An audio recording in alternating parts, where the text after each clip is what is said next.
All right. Welcome. It's your man, God of Dots, back with another episode. What are we gonna call this? The Audible. Yeah, we're gonna start. This is gonna be the Audible. Oh, yeah. Sorry, I'm coming up with ideas, freestyling these shows as I kind of go, tweaking until I get it right, just right for me. Um, like I said, welcome. Hope everybody's had a good day. Hope everybody's had a good evening. Get a girl. Yo, how you doing? Yeah, I know you a little upset I picked Jacksonville, but hey, I mean it is what it is. Sometimes my picks are right. Sometimes my picks are right. But as we kind of move forward with the AFC South breakdown yesterday, if you missed it, go back check it out. As always, remember like, share, subscribe, and all that good stuff. Oh, who said bring me my money? What's going on, Mark? What's happening? All right, yeah. So as we continue with the AFC South, yesterday, if you missed, like I said, you missed yesterday episode, Jacksonville Jaguars with a team of focus. And as we, look further into the division, as you probably know by the thumbnail, we will be breaking down the Indianapolis Colts. Oh man, you smashed like on the way in the room. Yeah, Indianapolis Colts are the team focus for today. AFC South is a interesting division once you get outside of the top two, because like I was saying yesterday, Jacksonville has an opportunity now to take control of this division with an age in Tennessee. Not to say Tennessee is dead and gone, but when you look at the other two teams in the division, namely the Indianapolis Colts and Houston Texans, we're talking about rookie quarterbacks, talking about a lot of young players being brought in through free agency, through the draft. If you're going to establish yourself as the new monster in the South, Jacksonville, this is your year to do it. But like I said, we're going to move on and focus in on the Indianapolis Colts for today. Just like we do with every other team, it begins and ends who you have at the quarterback position. And when you really look at Indianapolis's quarterback position, I had do a little roster check before I did the show. Very interesting when we're talking about the quarterback. Obviously, all eyes will be on first round draft pick Anthony Richardson, the athletic phenom from the University of Florida. Question you have going into the season, of course, he's a rookie quarterback. Will Indianapolis start him? Because when you look at the backup quarterback who has had a little bit of success in this league, can step in and start for in a pinch for most teams. Gardner Minshew is the new backup quarterback coming over from Philadelphia Eagles, who also have offensive coordinator Shane Steichen, who is the new head coach. Very excited for the quarterback position in Indianapolis. Reason being not solely for the physical gifts of Anthony Richardson, but you're bringing in a coach who, for the past couple of years, has been working namely with Jalen Hurts. And when you look at the athletic makeup and the skill set of Anthony Richardson, you're talking about physically. I'm just going to say physically. I don't know what he looks like, but on the field between the ears, because we don't have much game film of him. Even though he did play at the University of Florida one season starting spot duty the year before. But when you look at the physical gifts that he has and what the head coach who's coming over from the Philadelphia Eagles was able to do with Jalen Hurts. Jalen Hurts, former second round pick from the University of Alabama, Roll Tide, came into the league. A lot of people was down on him, especially being drafted as high as a second round pick. And when you look at the performance he had last year throughout the season, I mean, he could have been picked for MVP, and a lot of people wouldn't have been mad. I'm one of those people who wouldn't have been mad if he'd have made MVP. I understand he lost out to Mahomes, but he had an MVP caliber season, and he progressed each year he was in the league under the same offensive coordinator, who is now the head coach of Anthony Richardson. You have to be very excited for that if you're an Indianapolis Colts fan. You have to be excited for that. You can't look at this. It's almost like a preordained to have the same offensive coordinator who worked primarily with Jalen Hurts, got him to playing at an MVP level, and Anthony Richardson. Let's be honest. Jalen reps Oklahoma. Stop claiming him. Roll Tide. Roll goddamn Tide. But when you look at the physical gifts of Anthony Richardson, we're talking about an athlete. I don't recall seeing athlete, probably the closest I can come to thinking an athlete at the quarterback position with the level of the physical gifts that he has. Is probably Cam Newton. And if when you check off the boxes as far as like what they did at the combine, pro days, and that kind of stuff, athletically, Anthony Richardson grades out a little bit better than Cam Newton. Cam Newton, former MVP quarterback for the Carolina Panthers, who is now out of the league, but has those same physical gifts. Like I said, I like the combination of the new head coach. Get him a quarterback who has the skills that he's used to working with. And I think they'll be okay. Like I said, Gardner Minshew, I think, will be the starter going into the season. I'm not sure how long he will be the starter. It's going to be a lot of push when we're talking about Jim Irsay, the owner. Anthony Richardson could be starting week 1, but I wouldn't be mad. I wouldn't be mad because the Indianapolis Colts, when you look out at their roster, when you break down their roster, they're really set up. Maybe not for a lot of success this season. But when you look forward with the pieces that they have in play, you do have some concerns going forward as far as contract situations, namely running back Jonathan Taylor, who is arguably one of the top 5 running backs in the league. I think if you're going to have Anthony Richardson started, you have to lean heavy on the run game. I do like the combination of Jonathan Taylor, but then you have Zach Moss, a much bigger back, who can come in and spell him. But if you saw the kind of offense that the Philadelphia Eagles ran last year, very explosive offense, have pieces on the outside. I do like the wide receiving core. I mean, it's not these guys are not going to jump off the page to you. These guys are not burners. These guys are not guys that's going to be in the conversation for best wide receiver anytime soon. But it's a nice enough core. You do have some questions along the offensive line. Namely, more importantly, Quentin Nelson. Will he return back to form? Last year, he kind of struggled, knick-knack injuries. His performance level, considered by his standards, was down. Will he be able to return back to form, which is all-pro form? If he's able to return back to that, I think the offensive line will be okay. Defensively, the loss of Stephon Gilmore is going to hurt. I don't care how much you want to shape it. I do like some of the pieces that they have on the defensive side of the ball, but you can't lose who was a guy who was arguably in the conversation for top 10 cornerbacks last year, even at the advanced age that he is. You just don't replace that level of production. And they didn't. I'm just going to be honest. They didn't really go out and address it. They did, draft young guys in that secondary, and I think they'll develop just nicely with the coaching staff that they do have. I think we're going to see Leonard, middle linebacker, return back to form. They did lose a key linebacker, Bobby Okereke, who, if you didn't watch the Indianapolis Colts, and trust me, a lot of people didn't, unless you was a fan of the team, you didn't watch the Indianapolis Colts. He was one of the better highlights on the defensive side of the ball. I do like probably the best unit on this team from top to bottom is probably the defensive line. I like Kwity Paye. They brought in Samson Ubicon. They got a lot of guys in that rotation, especially in the middle. You're talking about DeForest Buckner, Grover Stewart, brought in Taven Bryan. And the defensive line, I think, is going to be the most solid and the most consistent part of this team going forward. But like I said, you have to be excited as an Indianapolis Colts fan. Do I think you guys make the playoffs? No, I'm not picking you guys to make the playoffs.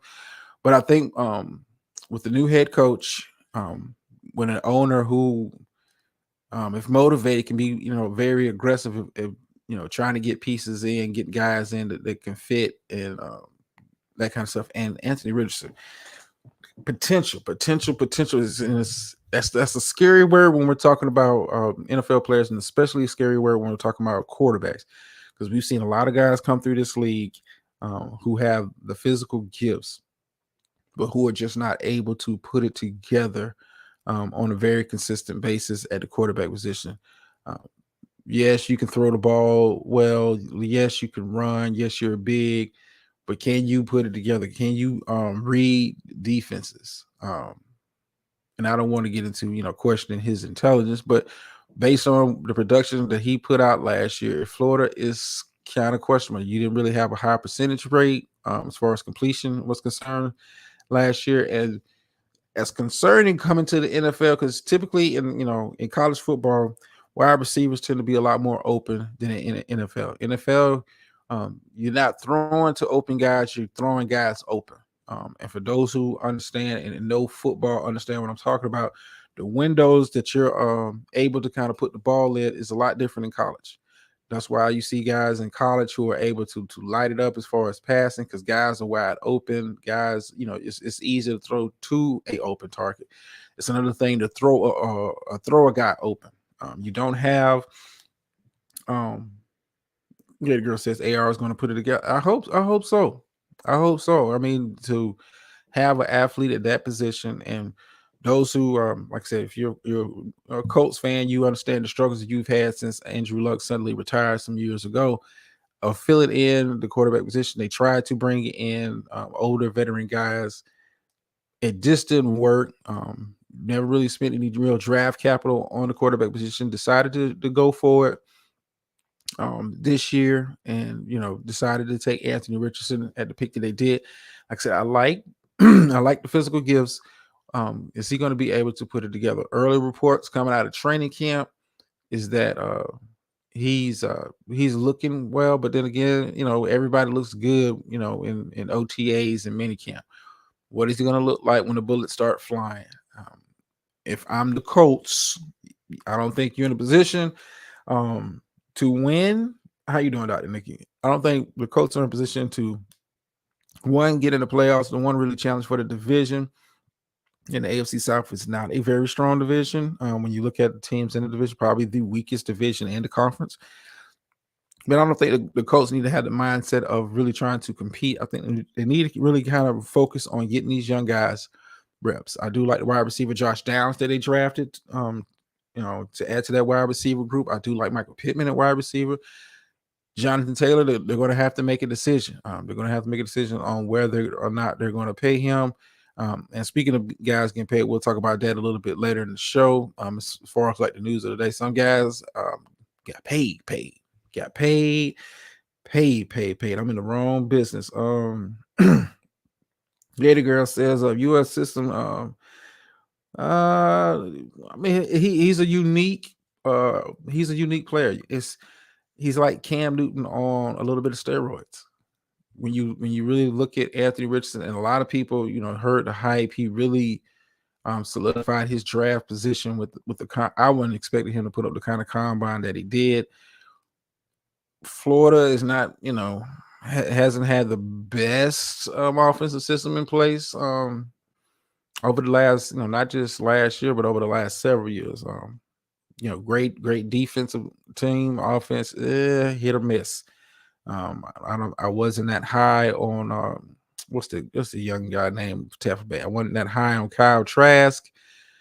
He's going to get an opportunity to show what he can do in Tampa Bay. Hopefully, Anthony Richardson is able to get out there and show what he can do. Let me do this, because I normally don't, but hey, sometimes the spirit just hits me and I just want to do this. But I need to start doing this and pinning it at the top. But anyway, hope Anthony Richardson gets the opportunity to get out there. If I was them, I'd start him week one, let him go out there, get the bumps and bruises, let him develop as a quarterback. Allow the head coach to really put in his system, because he's shown his system can work with this style of quarterback. Mainly one of the reasons why they ended up drafting Anthony Richardson, because they brought in the offensive coordinator for the Philadelphia Eagles, who worked with Jalen Hurts and had this guy, like I said, towards the beginning of the show, could have been MVP, and a lot of people wouldn't have been upset. A lot of people wouldn't have been shocked. You could have made a case for him winning the MVP over Mahomes. It was that close of a race last year. I expect Jalen Hurts to be different this year, but we'll kind of get into that next week when we're breaking down the NFC East teams. Of course, the Philadelphia Eagles is going to get a very short show because it's all about them boys over here. That might be an hour-long special.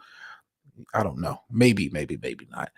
But Like I said, this division, overall, I'm glad I started with the NFC South last week. I'm glad I started with the AFC South this week, because there's a lot of intrigue, a lot of future storylines are in play here.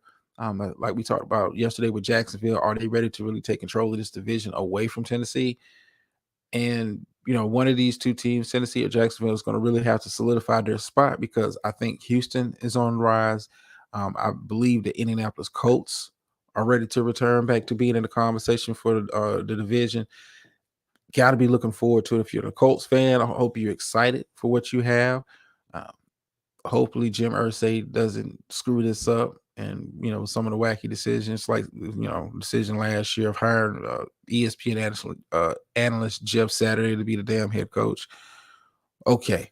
But like I said, we're speaking of guys getting paid.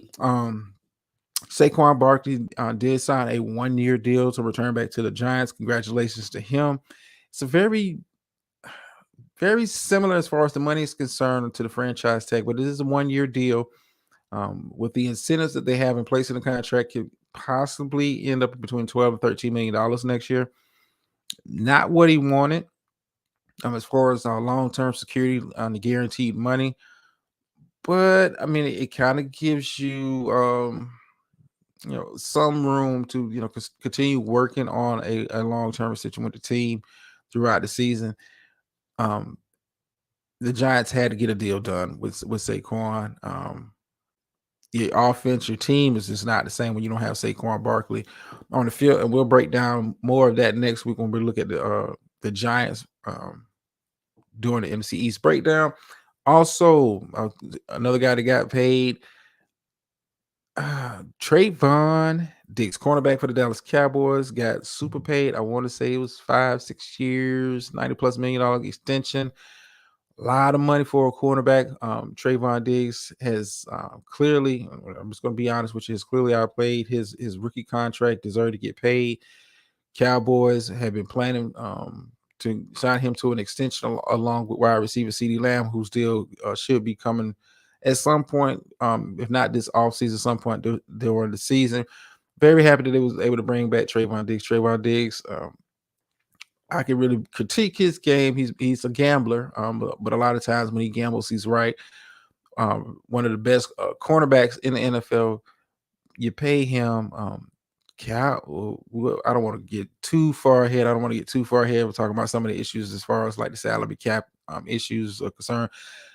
The Colts are a long way off from having that problem. Hey, when you start bringing in guys that play at all pro level, play at superstars level, and you have to start paying these guys, you're going to have to start making some hard decisions. And the Colts are going to be in a position where, if Jonathan Taylor goes out there and performs at the level that he has grown accustomed to playing. I know last year was a down year for him with injuries. The production was down, but overall the team sucked.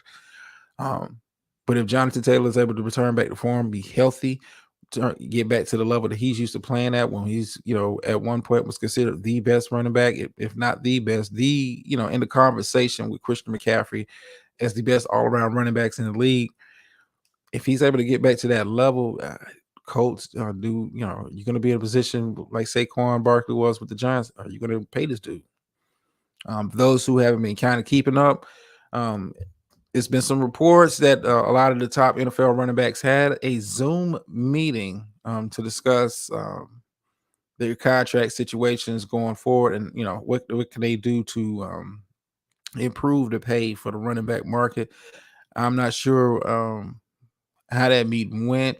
Not a lot of details have come out thus far, but I'm looking forward for more information on that, because that affects the running back market. Jonathan Taylor is one of the guys next up to get paid. If he feels like he's not going to be able to, I'm not going to say he's going to dog it, but how willing are you to get out there and run through the tackles, knowing that this team is not going to be financially committed to you long term? I mean, end of the day, the NFL is a business. I'm not saying you should tank, but just like college football players make a decision before the bowl game that, hey, I'm not playing because I don't want it to get hurt and affect my draft status. You got to have that same mindset, in my opinion, on the professional level. Like, this team is not showing a willingness to hand me the big money, hand me the money that I think that I'm deserved.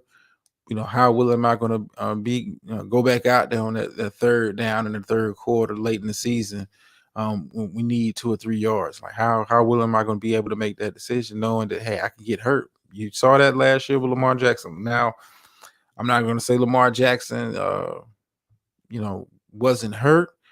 But if he felt like the team had wanted him and was really committed to paying him without all the fussing and the fighting, I think you would have saw Lamar Jackson last year. That could have been a different ending to the season for the Baltimore Ravens. I'm just saying. I'm just saying. Don't mind me, not a conspiracy theorist, but hey, in the end of the day, the NFL is a business, and these guys need to get it through their heads. These teams do. At the end of the day, they do not care for you. They do not care for you. It's about what can I get for your services at a reasonable price. If you don't believe me, ask Miles Sanders. I broke it down last week. For those who watched my Carolina Panthers episode, go check it out if you haven't.